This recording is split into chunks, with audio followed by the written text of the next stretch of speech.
काहे मुहवा फुलवले तू बारू ऐसा। अरे तो का करी मुंह ना फुलाई। अरे और ऐसा इंसान काम करबे पे हम मुंह ना फुलाई तो का बताई। खूब बढ़िया से कहियो मोर राजा जी बोला बोला मरी ता पसंद कैसा। अरे गवैया लेबू कि बजवैया लेबू कि हाई भैया नियन सोनवैया लेबू का चाहिए।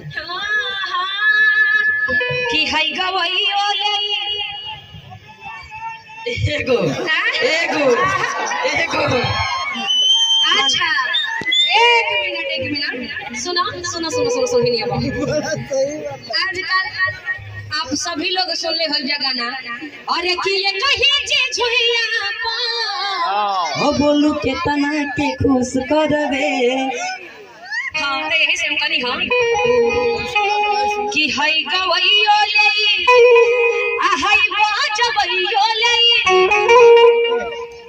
मने इतना लोग के बर्दाश्त कैसे करबू।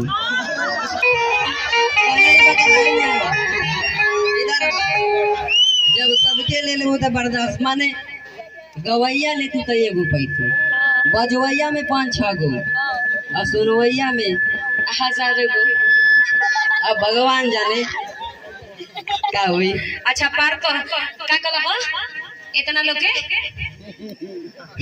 का बर्दाश्त कैसे कर। अच्छा तो बर्दाश्त तो हके करके बाकी बर्दाश्त हमके करेके बा का हो बर्दाश्त तो हके नहीं करेंगे। ऐसे चाहिए तो के ना शरीर के हिसाब से देख लो शरीर के हिसाब से देख लो।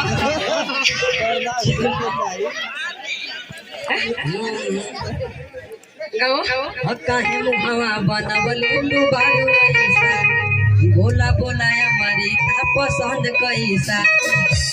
अगवैया लेबू कि बजवैया लेबू कि हाई भैया नियन सुनवैया लेबू। अरे गायक मर्दा खोजबू तो अंकित बाबू के देहब वो ना प्यारी हो। अरे गवैया लेबू कि बजवैया लेबू कि आई भैया नियन सुनवैया।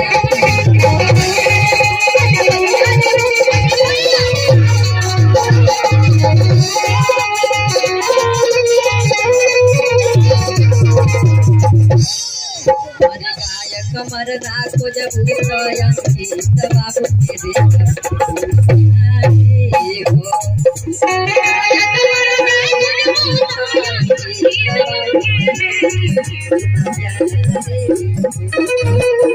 बजाने वाला को जब भैया